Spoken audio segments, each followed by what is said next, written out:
ঈদ ঘিরে পোশাকের সঙ্গে মার্কেট ও বিপণী বিতানগুলোতে বেড়েছে প্রসাধনী সামগ্রীর চাহিদা। বিদেশি ব্র্যান্ডের পণ্যের সঙ্গে পাল্লা দিয়ে বেড়েছে দেশীয় বিভিন্ন ব্র্যান্ডের প্রসাধনীর চাহিদা।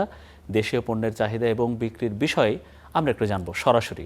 যাচ্ছি লক্ষ্মীপুরে আমাদের সহকর্মী নাজমুল সাকিবের কাছে। সাকিব, একটু জানতে চাই আপনার মাধ্যমে যে দেশীয় কোন কোন ব্র্যান্ড বা কী ধরনের প্রসাধনী সামগ্রী এবার ঈদে বা সেই পসরাটা সাজিয়ে বসেছেন আসলে ব্যবসায়ীরা। মনির, আপনাকে ধন্যবাদ। আমি আসলে সারাদিনই আজকে লক্ষ্মীপুর যে মার্কেটগুলো আছে সেগুলোতে আসলে বিচরণ করার চেষ্টা করেছি। তো আমি দুপুরবেলাও আপনাদেরকে জানিয়েছি যে আসলে লক্ষ্মীপুরের যে প্রসাধনী মার্কেটের অবস্থা এখনো সেই ধারাবাহিকতা বলতে চাই যে প্রসাধনী লক্ষ্মীপুর মার্কেটগুলোতে বিশেষ করে ঈদের রমজানের যে শুরুর সময় সেই শুরুর সময় হওয়ার কারণে মানুষের যে সমাগম থাকার কথা সেই সমাগম কিন্তু আসলে ওভাবে নেই। তবে বড় বড় যে দোকানগুলো রয়েছে বা যেগুলো এই লক্ষ্মীপুরে যেগুলো বেশি পরিচিত বা বড় শোরুম যেগুলো রয়েছে সেগুলোতে কিন্তু মানুষের আনাগোনা আস্তে আস্তে বাড়ছে।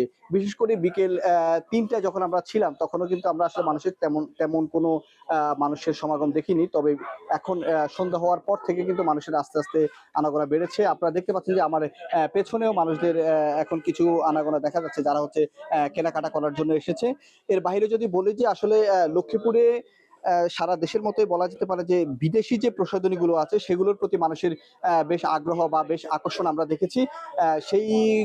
সেই ধারাবাহিকতায় যে দেশীয় যে পণ্যগুলো আছে সেগুলোর প্রতি মানুষের একটু ঝোঁক আমরা কম দেখেছি। তবে কিছু কিছু প্রোডাক্টের ক্ষেত্রে আমরা দেখেছি যে মানুষ দেশীয় পণ্যগুলোকেও ভালোভাবে নেওয়ার চেষ্টা করছে।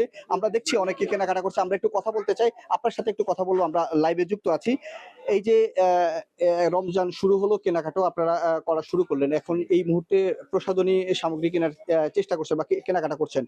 কি মনে হচ্ছে যে রমজান আসার পর এই যে প্রসাধনী কেনাকাটা করছেন, প্রসাধনীগুলোর দামও কেমন আর কোন ধরনের প্রোডাক্ট গুলোকে আপনারা এবারে হচ্ছে নিজের মানে পছন্দের তালিকা রাখছেন? Thank you very much. আসলে ঈদ তো মুসলমানদের বড় একটা ধর্মীয় উৎসব, তো স্বাভাবিক এই রমজানের সময় তো আপনার মুসলমানরা কেনাকাটা করবেই। তো প্রথম ৩-৪ দিন অবশ্য রমজানের প্রেশারটা একটু কম থাকে। তো আমি আসছি মূলত এই পারফিউম নেওয়ার জন্য। এখানে বাইরের প্রোডাক্ট পাওয়া যায়। এটা কিন্তু আপনার দুবাই থেকে আগত, ঠিক আছে? এখানে আহ, জিনিসপত্রের মান অনুযায়ী বা পারফিউমের যে স্ট্যান্ডার্ড অনুযায়ী কিন্তু আপনার দামও ঠিক আছে, দাম বেশি না। আর এখানে আমরা আসি প্রায় সময় শপিং করার জন্য। আর তাছাড়া এখানে সবকিছু পাওয়া যায়।